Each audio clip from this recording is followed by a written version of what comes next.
How many wins have you had today? How many souls have you touched? Good afternoon, my How Many Wins brothers and sisters. Welcome back to another edition of the How Many Wins podcast. This is episode 3 for the 2018-19 school year. And I bet by now, man, you are probably settled into a pretty good start to your year. You know your kids know you.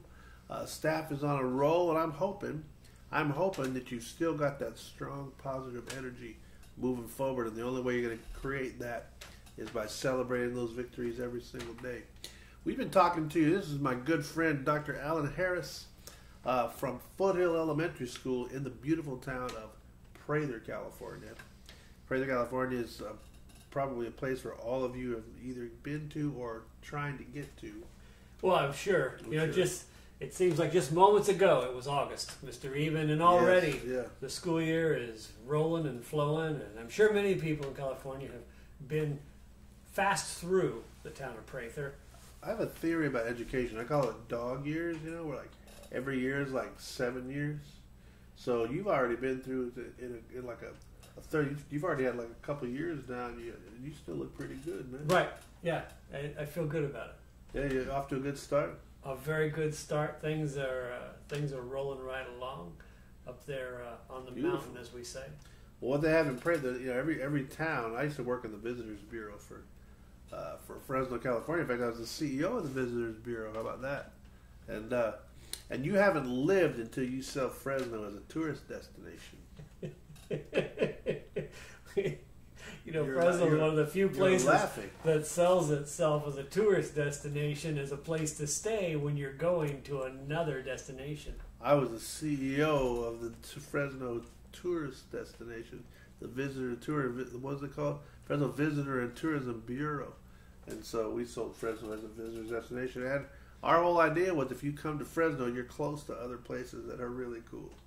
But we did have great things to be proud of. But we know what we called ourselves. Speaking of the subject of this podcast, we called ourselves California's year-round playground. That's nice. Pretty good, right? I tell you what, that's clever. You know what? That's clever. Better than Fresno. Yeah. It's not bad. Yeah, close to Barstow. But California's year-round playground. That was we did a branding. I did this branding workshop with our mayor and some other folks, and we started to talk about what are we? And so we came up, we're a place where, and this is a true story, you can literally ski in the morning and play golf in the afternoon on the same day. It's true. In Fresno. But we were trying to create these little snippets. Yeah.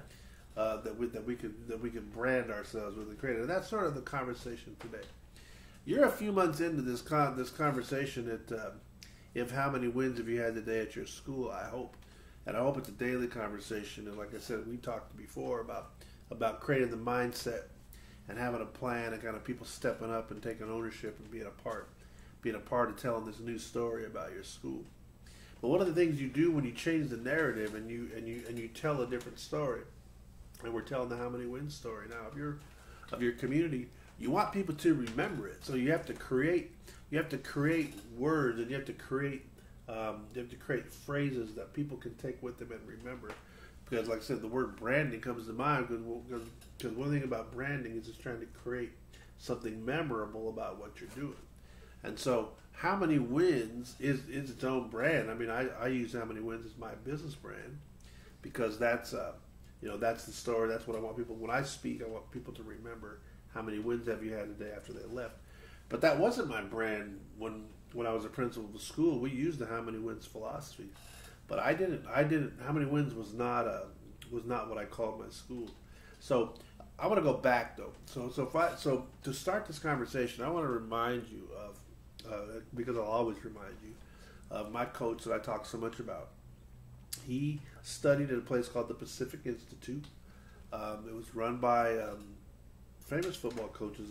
Lou Holtz comes to mind. He didn't run Pacific Institute, but he went through it. It was run, I want to say a guy by the name of Grant Taft was involved, and a highly spiritual man, was a coach at Baylor back in the 60s and 70s.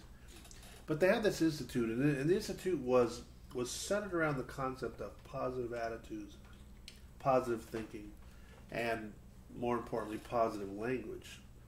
And strangely enough, in the world of ironies, my coach did a workshop on all this positive language and stuff in May of my sophomore year of high school.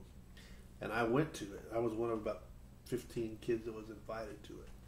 And strangely enough, that was May of my sophomore year. Fast forward 5 months later. And it was October of my junior year, and I had an injury, and that institute, that workshop, changed my life, because one of the things that it did was, from the moment I got injured, it was an opportunity to start putting into practice a lot of the things that my coach taught me. Well, one of the things he taught me, and we've mentioned this in the other podcasts, but today's the time we're going to talk specifically about. One of the things he had is he talked often about there, and he wrote it in my book, was he had a thing about words trigger pictures. And we've said it before, and I'll say it again. It's the words trigger pictures, which trigger feelings and emotion, which are calls to action. And it was more than that, but for the sake of the conversation, that was the idea. His ideas were, and the Pacific Institute's ideas were, if we want people to behave in a certain way, and we want them to believe in their best self, we have to create language that gives you your best self. And so organizationally, as leaders of an organization, a school, a team, a classroom, because I don't want to get caught up in like, oh, well, I'm not the principal. Teachers, you're the principal of your classroom, so you're as responsible for creating culture as anybody else. We have to create language that we want to be. We have to, in the Visitors Bureau, we call it destination architecture. If you want to be a destination, you have to create the destination. If you want to be a classroom that believes in certain things and has certain outcomes, you have to create that environment. And one of the ways you do that is to name it and call it and celebrate it and get that to everybody else. So the power of words is the subject of this podcast. The power of a few words. Madison Avenue spends billions with a B dollars paying people to come up with campaigns so that people will remember their products. Some of the ones that I remember that I'm embarrassed to say I remember that jump to mind as I'm talking, where's the beef? Right? Remember that one? Sure. Yeah. And 3 words, but where's the beef? This lady comes on, she's like, where's the beef? Mm-hmm. She becomes a national icon. Yep. And then there was like the car company is Toyota's Job One. And the Uncola. Yeah, that's right. The Uncola. All that kind of stuff. So people literally pay billions to create memorable phrases. And that before I was 57, I could remember a bunch of them. They haven't created the memorable one for people over the age of 55. That's hard. I don't remember any of them anymore. Yeah. But the ad campaigns work on creating memorable snippets. So I think that's true. And I think that as I created schools, or that I worked in schools, one of my principalships was literally building a school that didn't exist. So I got to create something. Sure. But I don't think you have to. I think you can do that anytime you walk into a leadership. You had mentioned in one of the podcasts, you come in August and you get to start over. You get to start from scratch. Yeah. And so you got a chance to create this. But one of the things you can do is you walk in new to a school and you can kind of create the energy or the theme or the focus, and you can come out, you can roll out ideas and fun stuff that give people some sort of a rallying cry. You know what I'm saying? Well, I think for me, one of the differences is finding the words that capture who and what the community is and the best of what they can be. Amen. And it's times I've seen it, give a negative example, but times I've seen that I'm always disappointed in is a principal has a slogan that they had at a previous school, and they bring that same slogan to the new school. Yeah, or a buddy of theirs had one that worked really well. Right. And they give it. And if there's no context, if there's no sense of how it connects and its meaning and who and what and where and how, it feels like Madison Avenue.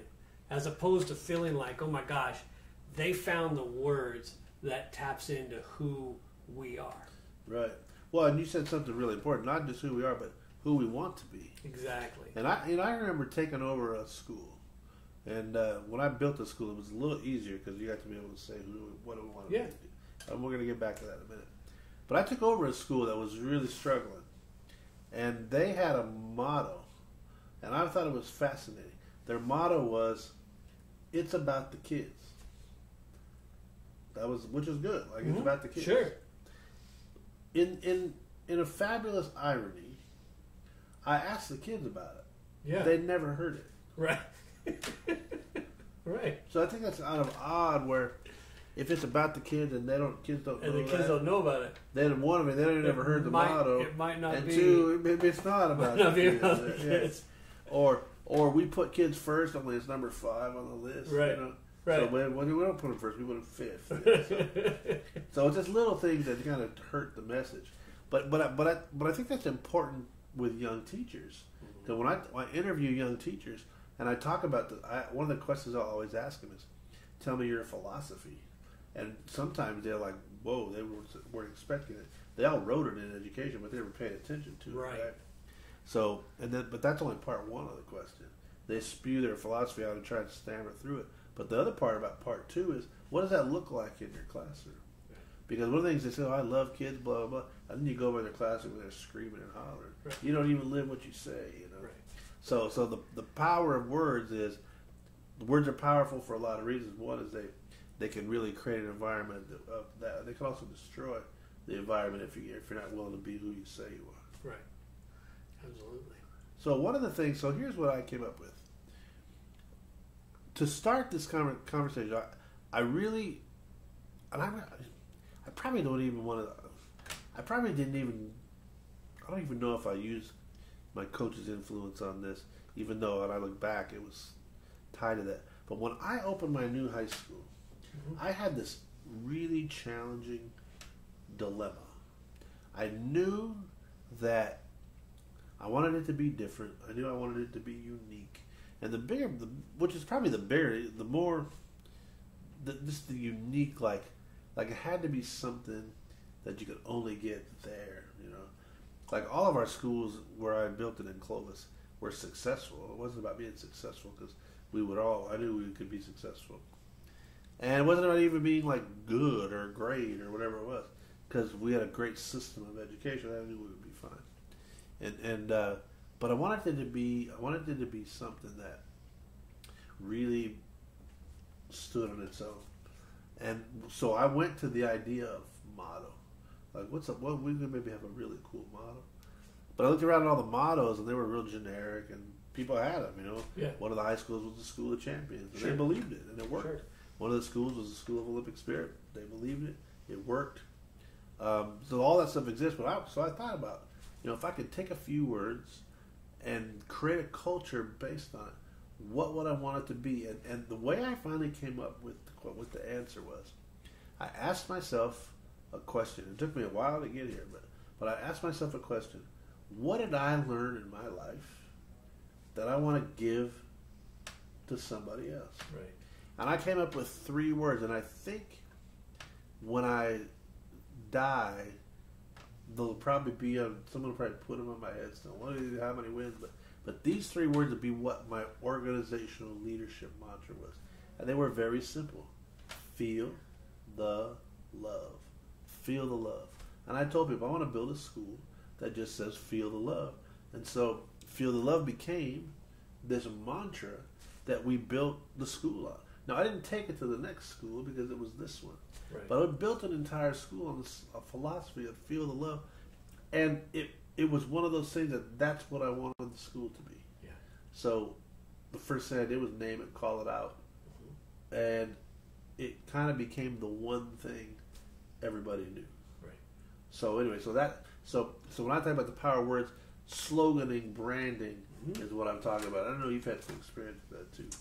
Yeah. I mean, that's a part that I've always really enjoyed. It's particularly fun, as you know, at the high school because, kind of year to year, and at times you get the students involved, and you get student voice engaged in what it is, who they are, what they are, and you get some powerful things that you wouldn't normally have thought of, in other situations, things kind of come to be as they did when we had the mascot of a Roadrunner at Nelson Elementary. I think, honest to God, I think that is my favorite branding story. I hope you're going to tell it. Yeah. So, I my first time in administration, I was working at a junior high, and they moved me over to the elementary school as a GIS, but it's like being a vice principal. And it was a school, and we were in the same area. We would compete against each other. You were at you were at the country club school. I was pretty much won everything. Yeah, we had tea time at 10. Yeah, and I was at a school that didn't win much. Right. And we used to like to play. Yeah, and your school had a great mascot. It was the Patriots. Right? Yeah. I mean, how are you marching towards a brighter future. Literally, the Revolutionary War. Yeah. It's really what you represent. The conquering of the world, the establishment of the country is what you represent. And I created a little mantra for them. We're marching towards a brighter future. And it was a guy with a musket marching along. And so, hey, man. Yeah, and you one day, you said, hey, I heard you're going over to Nelson. And how's that going with the Roadrunners? Yeah. Because our mascot was literally the bird that you see on cartoons, the Roadrunner. Oh, I love that bird. And I remember looking at you, and all I could come up with at the moment was, beep, beep. Beep, beep. And you thought that was pretty funny. And, I got a kick out of beep, beep. So I went there, and we talked about in our previous podcast about the morning announcements and some shout outs. Yeah.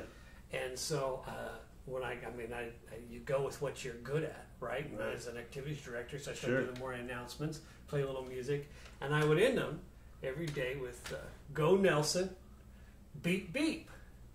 And people thought it was a little strange because I started about February. Well, actually, March. it's actually a lot strange. Okay, but that's all right. Sometimes I digress. What they think is the truth. Yeah, right. It's the real news.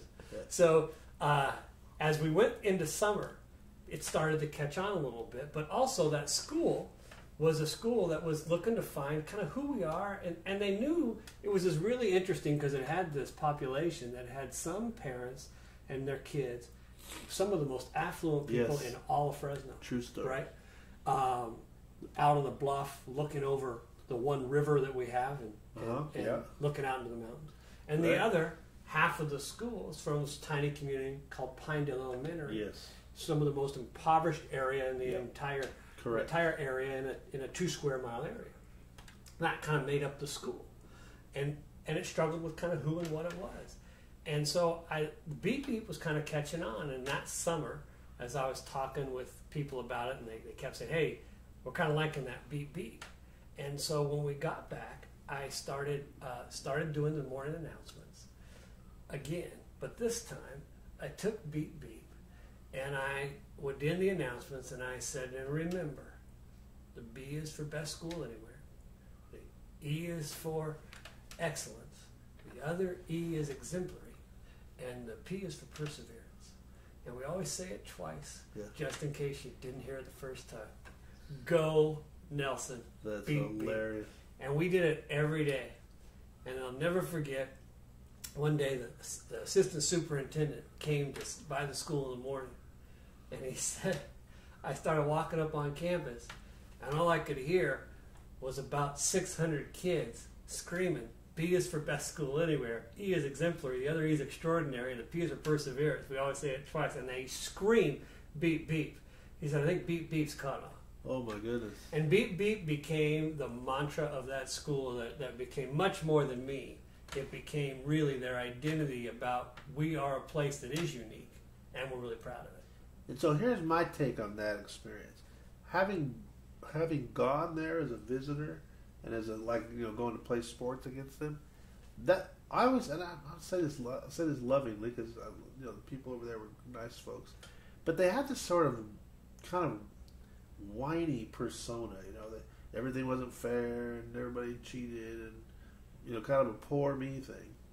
And I'm telling you, man, in a year, when you got there with that beep beep thing, the entire personality, spirit, and therefore the results of that school like turned on its ear.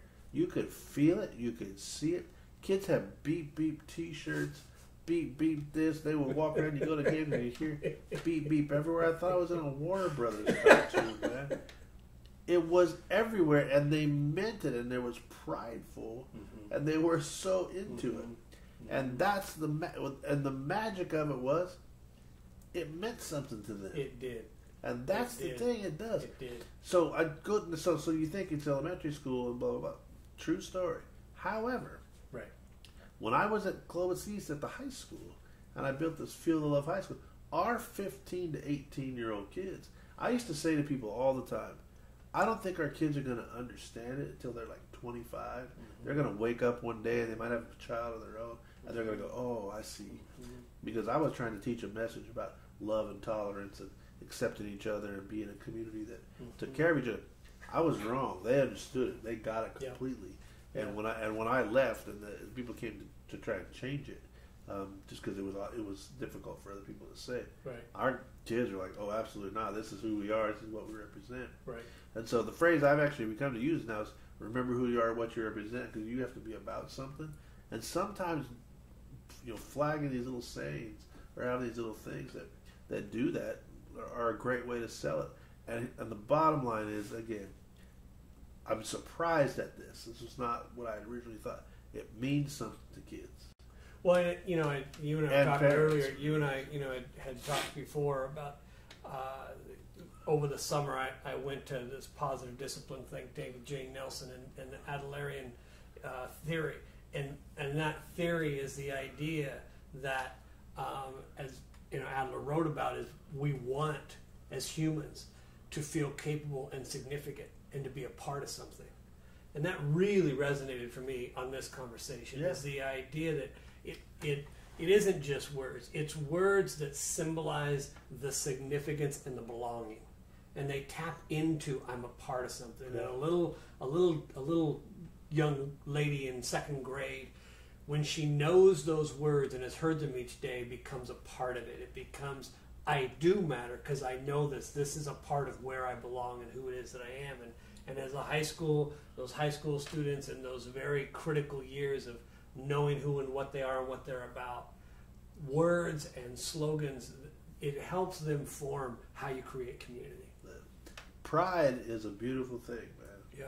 And people will do a lot because they're proud of the team and they're proud of the organization.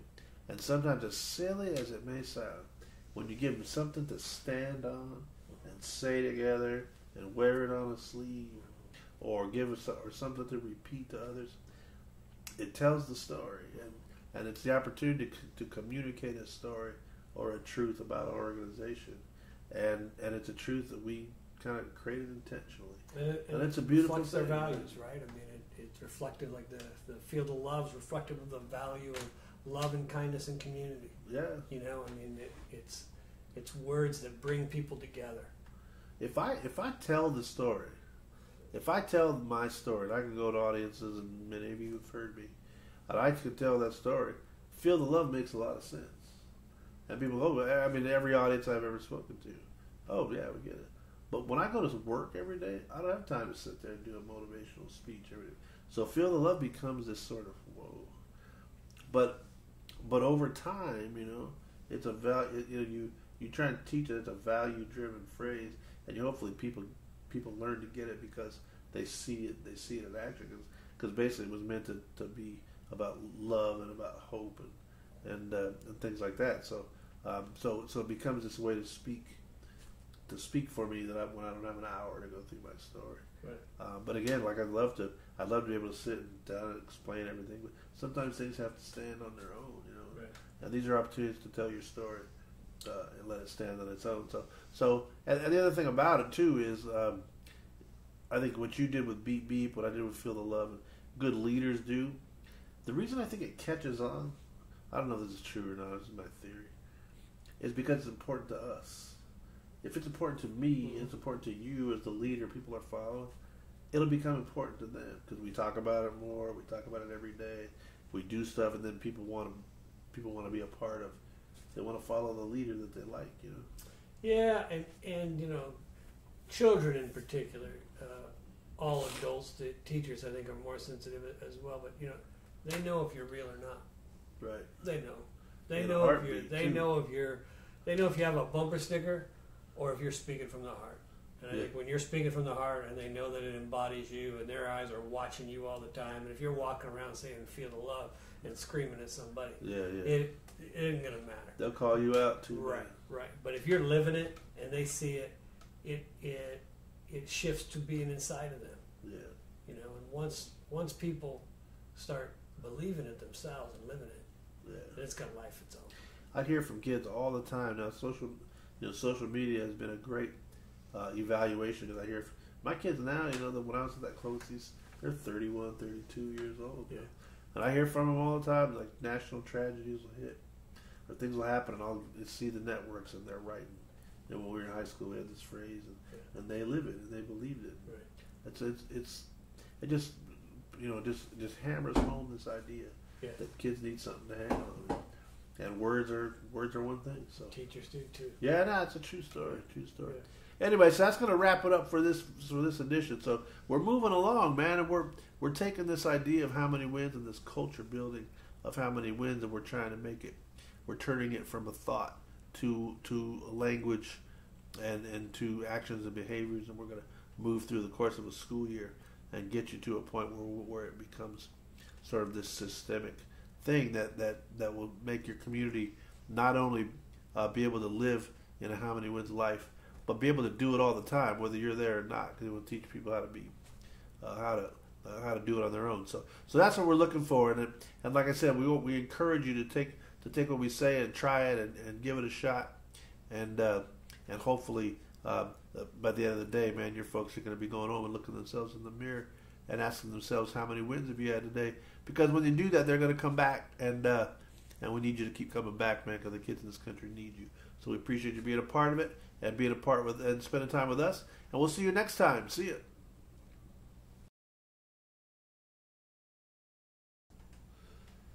All right, that was good. That was pretty good. I don't know if we're going to have enough material, but that went pretty well, I thought.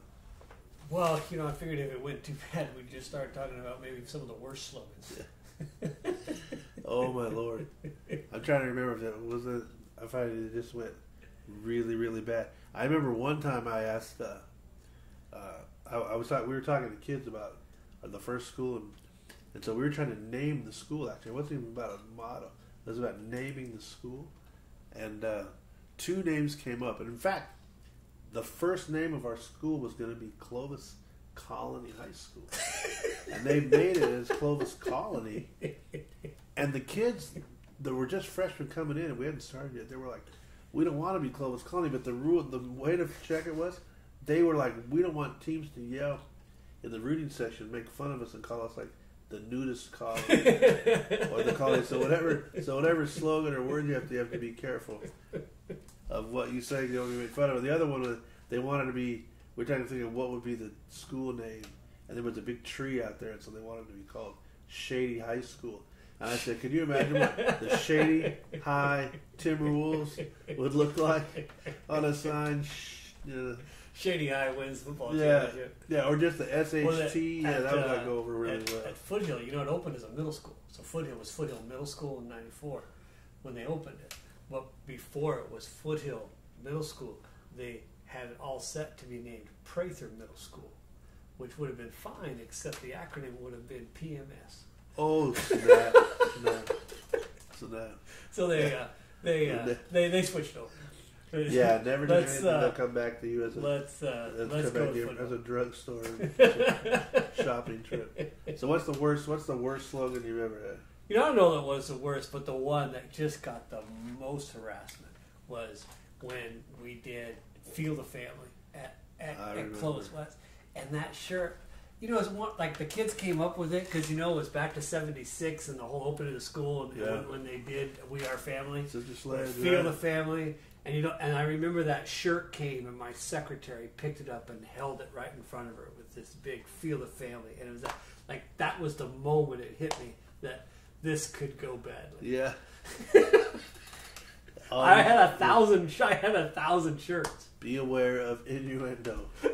And that, my friends, is the moral of the story.